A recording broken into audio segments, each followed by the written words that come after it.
ये साधक जो अपनी दिनचर्या ठीक नहीं रखते, ये उनके जीवन के लिए बहुत हानिकारक विषय है।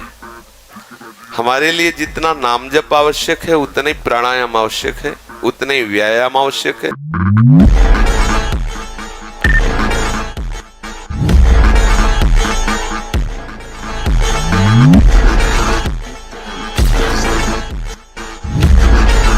उतना ही टहलना आवश्यक है, उतना ही सोना आवश्यक है, उतना ही सात्विक आहार आवश्यक है।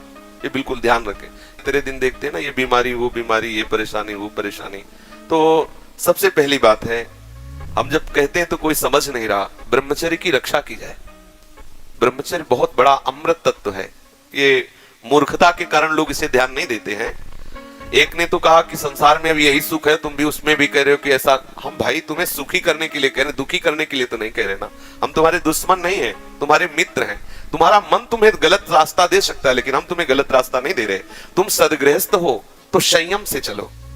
सदगृहस्थी में भी एक से आप सोचो, आप रात दिन पशुता का व्यवहार करके मलिन मन के द्वारा शांति प्राप्त करना चाहते हो, आनंद की अनुभूति करना चाहते हो, कैसे हो सकता है?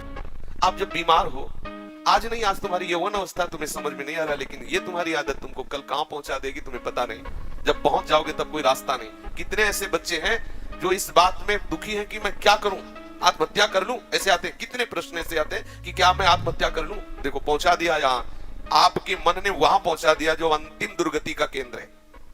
यदि आप गृहस्थ हैं तो 5 बजे तक उठ जाए। इतनी छूट। मान लो आप रात्रि में 11, साढ़े 11 बजे या 12 बजे सोते तो 5 घंटे। अगर आप दिन में नहीं सोते तो 6 बजे तक उठे। सूर्य उदय हो रहा हो, आप सो रहे, चाहे गृहस्थ हो चाहे विरक्त हो, आप बिल्कुल नष्ट हो जाएंगे। आपकी आयु नष्ट होगी, आपकी बुद्धि भ्रष्ट होगी, आप ब्रह्मचर्य रह नहीं सकते। कह देते ब्रह्मचर्य की क्या जरूरत, क्या आप सच्ची मानिए। आप 2 महीने ब्रह्मचर्य, अगर गृहस्थ है 2 महीने ब्रह्मचर्य रहिए, 2 महीने केवल, और फिर आप देखिए आपको कैसा लगता है। और उस ब्रह्मचर्य से युक्त होकर फिर संतान उत्पन्न क्रिया की, आप देखिए वो संतान कैसी तेजस्वी होगी। आप उसको समझिए। आप जिसे बिल्कुल साधारण बात समझ रहे हैं, आप समझ रहे हैं आपको छूट मिल गई विषय भोगों के लिए, नहीं, सावधान। कुछ दिनों बाद आप ऐसे ऐसे रोगों से ग्रसित हो जाएंगे कि आप चलने लायक नहीं होंगे। आप खुद देख लीजिएगा। कुछ दिन बाद ऐसी आपकी इंद्रियां हो जाएंगी कि साधारण बातों में आप ब्रह्मचर्य रहित हो जाएंगे, सोच में ब्रह्मचर्य रहित हो जाएंगे, साधारण घर्षण में आप ब्रह्मचर्य रहित हो जाएंगे।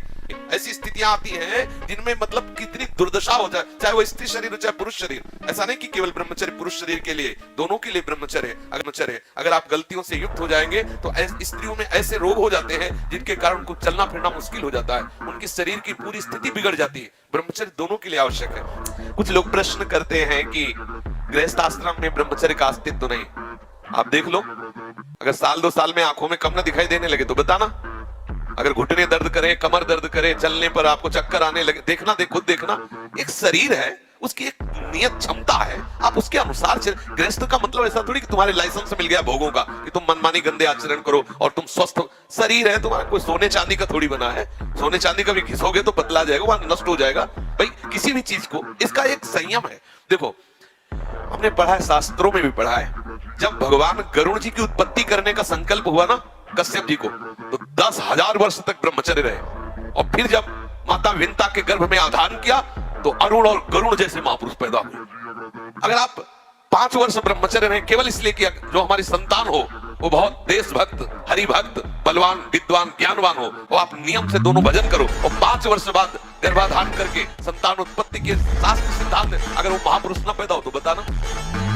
अब ये खान पान ठीक नहीं, आचरण ठीक नहीं, पवित्र नहीं हो। एक किसान भी खेती को सुरक्षित और तैयार करता है तो उसमें अच्छी फसल होती है। तुमने ब्रह्मचर्य को जाना ही नहीं।